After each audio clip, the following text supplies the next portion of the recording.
Assalamualaikum warahmatullahi wabarakatuh. Perkenalkan, nama saya Novia Fitri Jaro, kelas 12 IPA 6, nomor absen 31. Di sini saya akan membahas tentang arus bolak-balik alternating currents atau AC. Arus bolak-balik atau alternating currents yang biasa dikenal dengan AC merupakan arus yang dihasilkan oleh sumber generator AC, di mana arus dan tegangan merupakan fungsi waktu yang berubah-ubah secara periodik dan dapat dinyatakan dengan waktu. Arus bolak-balik merupakan arus yang arah dan besarnya setiap saat berubah-ubah. Arus bolak-balik dalam dunia kelistrikan banyak digunakan untuk peralatan elektronik. Pada prinsipnya, sumber arus bolak-balik bekerja melalui perputaran kumparan dengan kecepatan sudut tertentu yang berada dalam medan magnetik. Arus bolak-balik sangat berguna, yaitu yang pertama segi praktisi, artinya alat-alat listrik yang memerlukan arus AC. Yang kedua adalah segi teoritis, artinya respon suatu rangkaian RLC dapat dianalisis, yaitu respon alat AC merupakan penjumlahan dari sinus dan kosinus yang terpisah dengan deret Fourier. Rangkaian RLC adalah rangkaian yang tersusun atas resistor, induktor, dan kapistor, baik secara seri maupun paralel. Rangkaian ini dinamakan RLC karena menunjukkan simbol ketahanan atau R, induktansi atau L, dan kapasitansi atau C. Rangkaian RLC bisa membentuk osilator harmonik dan akan beresonansi pada rangkaian LC.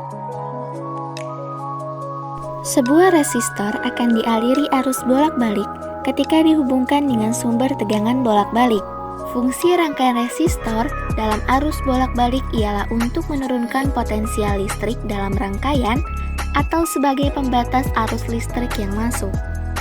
Jika sudah dibatasi, arus listrik dan tegangan dalam rangkaian resistor mempunyai fase yang sama saat terhubung dengan sumber tegangan bolak-balik. Berdasarkan grafik terlihat bahwa tegangan dan arus berada pada keadaan sefase, yang artinya mencapai nilai maksimum pada saat yang sama. Sebuah resistor dihubungkan dengan sumber tegangan bolak-balik. Besarnya tegangan pada resistor sama dengan tegangan sumber. Sebuah resistor akan dialiri arus bolak-balik. Sebuah induktor mempunyai hambatan yang disebut reaktansi induktif saat dihubungkan dengan sumber tegangan bolak-balik. Hambatan atau reaktansi induktif ini bergantung pada frekuensi sudut arus dan induktansi diri induktor. Berdasarkan grafik, terlihat bahwa besar tegangan pada induktor adalah 0 saat arus induktor maksimum. Begitupun sebaliknya, artinya tegangan pada induktor mencapai nilai maksimum lebih cepat seperempat periode daripada saat arus mencapai maksimumnya. Sebuah kapasitor memiliki karakteristik yang dapat menyimpan energi dalam bentuk muatan listrik ketika dihubungkan dengan sumber tegangan bolak-balik maupun tegangan searah.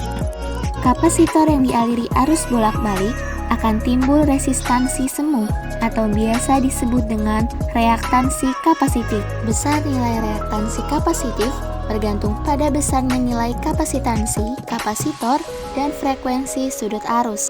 Berdasarkan grafik terlihat bahwa arus pada kapasitor maksimum saat tegangan kapasitor bernilai 0, begitupun sebaliknya. Artinya, arus mencapai nilai maksimumnya seperempat periode lebih cepat daripada saat tegangan mencapai nilai maksimumnya.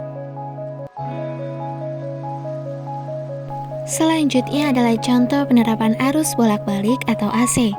Yang pertama generator, yang kedua radio, yang ketiga televisi, yang keempat kipas angin, yang kelima dinamo, yang keenam turbin, yang ketujuh komputer, yang kedelapan mesin cuci, yang kesembilan solder, yang kesepuluh penanak nasi, dan yang terakhir dispenser. Selanjutnya adalah percobaan arus bolak-balik, yaitu cara kerja kipas angin. Berikut adalah langkah-langkah percobaan.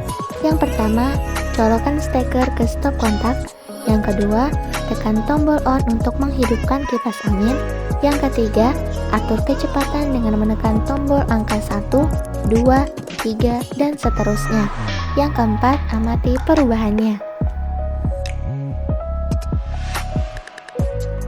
Yang terakhir adalah prinsip kerja kipas angin. Yang pertama, arus bolak-balik menuju kipas angin.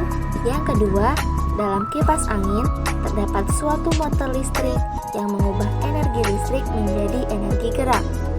Yang ketiga, dalam sebuah motor listrik terdapat suatu kumparan besi pada bagian yang bergerak beserta sepasang pipi berbentuk magnet U pada bagian yang diam atau permanen.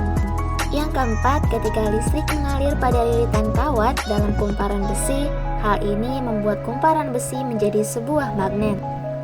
Yang kelima, karena sifat magnet yang saling tolak-menolak pada kedua kutubnya, maka gaya tolak-menolak magnet antara kumparan besi dan sepasang magnet tersebut membentuk gaya berputar secara periodik pada kumparan besi.